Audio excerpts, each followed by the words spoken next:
مینه به کوم زړه ساتي څومره ناکام به کوي دا خو دنیا د سړی نه به دنیا خپوي. قدرمندو د استاد ارواخات صاحب صابر سے په دغه خوندور شعر باندې مو چوپړ کې بیا حاضر یم په دغه هیله یم چې روغ جوړ او د سید جامع مو په غاړه وي. قدرمندو پروګرام د تالار او په تالار کې تاسو ادبي ملګری رحمان نادان یم د تالار اړتیا دغه وی چې په دغه خبرونه کې د یو بلګری سره ناشته لرو ناشته ور سره کوو دغه په ژوند باندې دغه په ادب باندې او فن باندې خبره ترې کوو. نن هم خوشاله یو په پېښور کې د یو تان شاعر سره ځوان فکر شاعر سره ناشته لرو. د داسې انسان دی داسې شاعر دی چې دا کله د سکرین تر لوري نه راغلی شاعري کوي خو د سکرین د هغه غاړې کوي. موږ هڅه وکړه د تراغلو د کور ودان وي محمد ایاس خلیل صاحب سره ناشته لرو چې پېښور کې ژوند کوي. دا خبر ورسره نور زیاته خو راځي چې هر کله ورته وایي. سلامونه دي.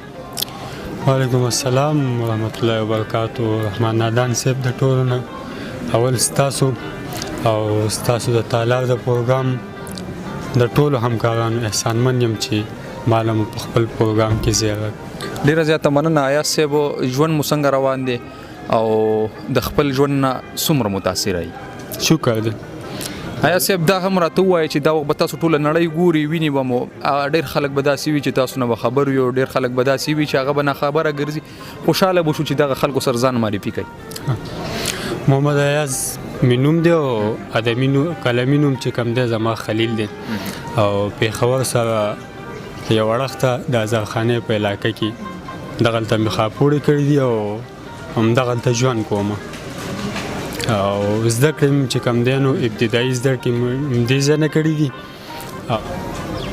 ایاس صاحب دا هم راته ووایي ستاسو سره تر کور سره نږدې رحمان بابا لوی مزار دی چې ډېر ستر شاعر تیر شوی دی یو ولي شاعر تیر شوی دی د هغې نه خلک ډېر زیات متاثره دي.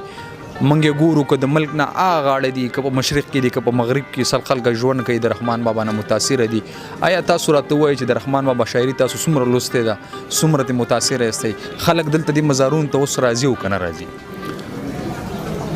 بالکل زمونږ سره په خوا کې بلکې په ګاونډ کې چې کوم مزار دی مزار عبدالرحمان باباجي نو ډېر خلک ولا راځي اوس هم راځي مخکې مو راتلل او تقریبا چې بالخصوص د جمعې ورځ خو هغه خاص ورځ وي ډېر زایرین راځي دې له او تر کوره مې پوره چې د سټډي خبره ده د مطالعې خبره ده نو زه به دا ویم چې ما ډېره زده کړه د عبدالرحمان باباجي د دیوان نه کړې ده. صحیح. پښتو ادب ته کله راغی هغه څه وجه و چې تاسو یې مجبوره کوي په شعر لیکلو باندې چې زه هم د شعر ولیکم ولې نړۍ کې ډېر زیات شاعران دي خو تاسو هم په لیکلو باندې شروع وکړه داسې څه وجه وه کومه حادثې سره مخ شوی وي چې تاسو شعر ولیکو؟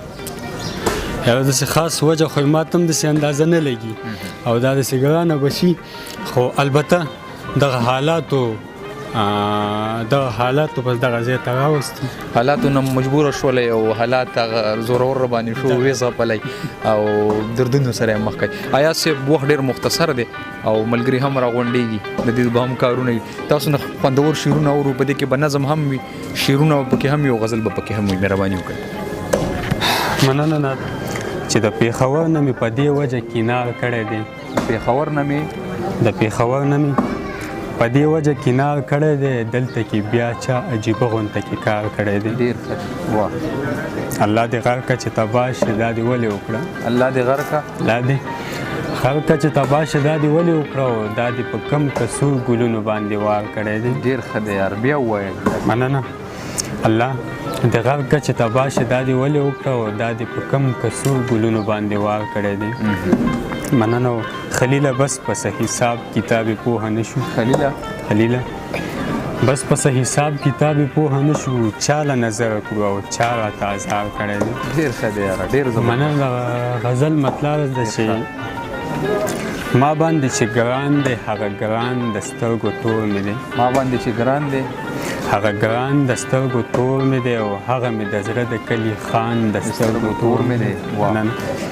ته پکې اوسېږي نو بس ګرانه دغه ستا په مخ ته پکې اوسېږي نو بس ګرانه دغه ستا په مخ ستا د چم وړوکی دی که ځوان د سترګو تور مې دی. ډېر ښه دی. واه. مننه. دواړه مې د زړه ټوټې په دواړو باندې ویاړم دواړه مې د زړه ټوټې په دواړو باندې ویاړمه ګل ګل پېښور دی که لغمان د سترګو تور مې دی. مننه. او هیڅکله په خپل منځ کې چې دا تضاد رانه ولي هیڅکله په خپل منځ کې چې دا تضاد رانه ولي لر دی او کبر دی یو افغان د سترګو تور مې دی. مننه. ما چې به ویزم نو په سلګو یې وی چې لاړ نشي ما چې به ویزم نو په سلګو یې وی چې لاړ نشي ویلې خدایه راولې باران د سترګو تور مې دی. بیا ووایه دا شعر. مننه. ما چې به ویزم نو په سلګو یې وی چې لاړ نشي ویلې خدایه راولې باران د سترګو تور مې دی. او نادان څه په آخر شعر ده چې چا به چې تپوس ترې وکړه دا خلیل دې څه لګي چا به چې تپوس ترې وکړه دا خلیل دې څه لګي او زر به یې ویل ورته قربان د سترګو تور مې دی. مننه. نور به څه خلیل صاحب؟ نور یو غزل به بل ووایم چې د هغې نه مخکې لنډ به هغه یو څو شعرونه چې چا وی چې انکار کوي